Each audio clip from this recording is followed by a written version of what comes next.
Indian Princess, the exclusive store for women. Fashion starts from 399 only. Visit your nearest store today. India மீது Trump அரசு 50% வரிகளை விதித்துள்ளது. இது இரண்டு நாட்டு உறவுகளையும் வர்த்தகத்தையும் கடுமையாக பாதித்திருக்கிறது. இது மட்டுமில்லாமல் ட்ரம்ப் தரப்பு தொடர்ச்சியாக இந்தியாவை விமர்சிக்கக்கூடிய வகையிலேயே பேசிக் கொண்டிருக்கிறது. இதற்கிடையே ட்ரம்பின் இந்த புதிய மாடலை இந்தியா ஏற்றுக்கொண்டே தீர வேண்டும், இல்லையென்றால் அது இந்தியாவிற்கே சிக்கல் என்று அமெரிக்க வர்த்தக அமைச்சர் ஹாவர்ட் லுட்னிக் சாடியிருக்கிறார். இந்தியாவுக்கு எப்படி சிக்கல்? இந்த பதிவில் விரிவாக பார்க்கலாம். அமெரிக்க அதிபரான ட்ரம்ப் கடந்த மாதம் இந்தியா மீது 50% வரிகளை விதித்தார். ரஷ்யாவிடமிருந்து இந்தியா வாங்கும் கச்சா எண்ணெய் தான் உக்ரைன் போர் தொடர காரணம் என்று சொல்லி இந்த வரிகளை விதித்தார். ட்ரம்ப் வரிகள் இரண்டு நாட்டு உறவை மிக கடுமையாக பாதித்துள்ளது. மேலும் இதனால் அமெரிக்காவுடனான வர்த்தகம் 40% வரை பாதிக்கப்படலாம் என அஞ்சப்படுகிறது. அதே நேரம் வரி விதித்தது மட்டுமில்லாமல் ட்ரம்ப் தரப்பு தொடர்ச்சியாக இந்தியாவை விமர்சிக்கும் வகையிலான கருத்துக்களையே பேசி வருகிறது. இது இரண்டு நாட்டு உறவு ஏற்கனவே மோசமாக இருக்கும் சூழலில் ட்ரம்ப் தரப்பின் இந்த பேச்சு இருதரப்பு உறவையும் மேலும் மேலும் மோசமாக்குவது போல இருக்கிறது. இதற்கிடையே அமெரிக்க வர்த்தக அமைச்சர் ஹோவர்ட் லுட்னிக் மீண்டும் இந்தியாவை சீண்டக்கூடிய வகையில் பேசியிருக்கிறார். அமெரிக்காவுக்கு எல்லா பொருட்களையும் தடையில்லாமல் ஏற்றுமதி செய்யும் இந்தியா தனது நாட்டிற்கு வெளிநாட்டு பொருட்கள் வருவதற்கு மட்டும் பல்வேறு கட்டுப்பாடுகளை விதிப்பதாக அவர் விமர்சித்திருக்கிறார். இது தொடர்பாக லுட்னிக் என்ன சொல்லியிருக்கிறார் என்றால், தாங்கள் 140 கோடி மக்கள் தொகையை கொண்ட ஒரு நாடு என இந்தியா பெருமையாக பேசுகிறது. ஆனால் அந்த 140 கோடி மக்கள் ஏன் ஒரு டன் சோளத்தை கூட அமெரிக்காவிலிருந்து வாங்க மறுக்கிறார்கள்? அவர்களின் அனைத்து பொருட்களையும் நம்மிடம் விற்கும் அவர்கள் சோளத்தை கூட வாங்க மறுப்பது உங்களுக்கு தவறாக தோன்றவில்லையா? இந்தியா எல்லாவற்றுக்கும் வரிகளை விதிக்கிறது. அதனால்தான் அதிபர் ட்ரம்ப் வரிகளை குறைக்க சொல்லி கேட்கிறார். மேலும் இந்தியா பல தடைகளையும் வரிகளையும் விதிப்பதால் இந்தியா மீது ட்ரம்ப் விதித்த 50% வரியில் நியாயம் இருப்பதாகவே உணர்கிறேன். எந்த ஒரு வர்த்தக உறவாக இருந்தாலும் நேர்மை தேவை என நான் நினைக்கிறேன். நாங்கள் உங்களை எப்படி நடத்துகிறோமோ அதே போல எங்களையும் நீங்கள் நடத்த வேண்டும். பல வருட தவறுகளை நாம் சரி செய்ய வேண்டும்.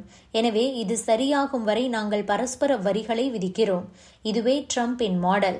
இதை நீங்கள் ஏற்றுக்கொண்டால் உலகின் மிகப்பெரிய மார்க்கெட்டில், அதாவது அமெரிக்காவை சொல்கிறார், உங்களால் வர்த்தகம் செய்ய முடியும். இல்லை என்றால் பிரச்சனைகளை அனுபவியுங்கள் என்று இந்தியாவை சீண்டக்கூடிய வகையில் பேசியிருக்கிறார். ட்ரம்பின் இந்த அடாவடி நடவடிக்கை இந்தியா அமெரிக்கா உறவை கடுமையாக பாதித்துள்ளது. ரஷ்ய கச்சா எண்ணெய் மட்டுமின்றி இந்தியா அமெரிக்க வர்த்தக பேச்சுவார்த்தையில் நிலவி வந்த இழுபறியும் கூட ட்ரம்பின் வரிக்கு காரணம் என சொல்லப்படுகிறது. இதற்கிடையே கடந்த சில நாட்களுக்கு முன்பு பிரதமர் நரேந்திர மோடியை தனது நண்பர் என்று குறிப்பிட்ட ட்ரம்ப் அவருடன் பேச ஆவலாக இருப்பதாக தெரிவித்தார். இதன் மூலம் வர்த்தக பேச்சுவார்த்தை மீண்டும் தொடங்கும் என தெரிகிறது. வர்த்தக பேச்சுவார்த்தை சிறப்பாக முடிந்தாலும் கூட வரிகள் குறைக்கப்படலாம் என தெரிகிறது. அமெரிக்க அதிபர் டொனால்டு ட்ரம்ப் நம் நாட்டுக்கு 50% வரிகளை விதித்திருக்கிறார். அதேபோல உலகில் உள்ள பல நாடுகளுக்கும் அவர் வரியை போட்டு தீட்டியிருக்கிறார். இதனால் அதிகரித்த வரி வருவாய் வாயிலாக அமெரிக்கா கல்லாக்கட்ட தொடங்கியுள்ளது. இதற்கிடையேதான் ட்ரம்பின் வரி விதிப்பு அமெரிக்காவுக்கு எதிரியாக மாறும். ட்ரம்பின் செயலால் சுமார் 10 லட்சம் அமெரிக்கர்கள் வறுமை நிலையை நோக்கி செல்ல உள்ளதாக தகவல் வெளியாகி இருக்கிறது. அது பற்றியும் பார்க்கலாம். சமீபத்தில் ஆய்வறிக்கை ஒன்று வெளியானது. அதாவது ட்ரம்பின் வரி விதிப்பால் 10 லட்சம் பேர் வறுமையில் தள்ளப்பட உள்ளதாக அந்த ஆய்வறிக்கையில் தெரிவிக்கப்பட்டிருந்தது. டொனால்டு ட்ரம்ப் அதிபர் தேர்தல் பிரச்சாரத்தில் அமெரிக்கர்களுக்கு முன்னுரிமை, வேலை வாய்ப்பில் அமெரிக்கர்களுக்கு முன்னுரிமை, வெளிநாட்டினர் குடியேறுவது தடுக்கப்படும், வெளிநாடுகளுக்கு வரி விதிக்கப்படும், இதன் மூலம் அமெரிக்காவை மீண்டும் வலுவான நாடாக மாற்றி இங்குள்ள மக்களின் வளமான வாழ்க்கைக்கு உறுதி கொடுக்கிறேன் என சொல்லியிருந்தார். ஆனால் தற்போது அவரது வரி விதிப்பால் 10 லட்சம் அமெரிக்கர்கள் வறுமையில் தள்ளப்படும் சூழல் உருவாகியிருக்கிறது. அமெரிக்காவின் ஏர்ல் பட்ஜெட் லேப் சார்பில் முக்கியமான ஒரு ஆய்வறிக்கை வெளியிடப்பட்டது. அதில் டொனால்டு ட்ரம்பின் வரி விதிப்பால் 2026ஆம் ஆண்டுக்குள் அமெரிக்காவில் 8,75,000 பேர் வறுமையில் தள்ளப்படுவார்கள்.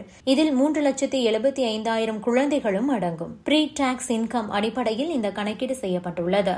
ட்ரம்பின் வரி விதிப்பு என்பது அமெரிக்க அரசுக்கு வரியாக வருவாயை உயர்த்தும். அதே வேளையில் குறைந்த சம்பளத்தில் வாழ்க்கை நடத்தும் மக்களை அது வறுமையில் தள்ளும். ஏனென்றால் அதிகப்படியான வறுமையால் அன்றாட தேவைகளுக்கான மளிகை பொருட்கள், ஆடைகளின் விலை அதிகரிக்கும். இந்த பொருட்கள் இதுவரை விலை குறைந்து கிடைத்து வந்த நிலையில் வரியால் அமெரிக்காவில் அதன் விலை கண்டிப்பாக எகிரும். இதுதான் சுமார் 1 மில்லியன் மக்களை பாதிக்க வாய்ப்பிருக்கிறது என தெரிவிக்கப்பட்டிருக்கிறது. குறிப்பாக குறைந்த வருமானத்தில் அமெரிக்காவில் வசிப்போர் வறுமையில் தள்ளப்பட உள்ளதாக அந்த ஆய்வறிக்கை தெரிவிக்கிறது. இது பற்றி பட்ஜெட் லேபை சேர்ந்த ஜான் ரிகோ என்ன சொல்கிறார் என்றால், வெளிநாடுகளின் மீதான டாரிஃப் என்பது அமெரிக்க குடும்பங்களின் மீதான வரியாகத்தான் இருக்கிறது. மக்களின் வருமானத்தை உயர்த்தாமல் பொருட்களின் விலை உயரும் போது மக்கள் அவதிப்படுகின்றனர். இதனால் ஒவ்வொரு மக்களும் தங்களின் சம்பாத்தியத்தில் கூடுதல் பணத்தை அன்றாட தேவைகளை பூர்த்தி செய்வதற்கு, பொருட்களை வாங்குவதற்கு செலவிட வேண்டும். மேலும் இந்த ஆய்வு இன்னொரு முக்கியமான விஷயத்தையும் காட்டுகிறது. டிரம்பின் வரி விதிப்புக்கு முன்பு அமெரிக்காவில் ஒட்டுமொத்த வறுமை விகிதம் 10.4%, இப்போது டிரம்பின் வரி விதிப்புக்கு பிறகு 10.7% அதிகரிக்கும் என்பதையே காட்டுகிறது. Subscribe to One India and never miss an update.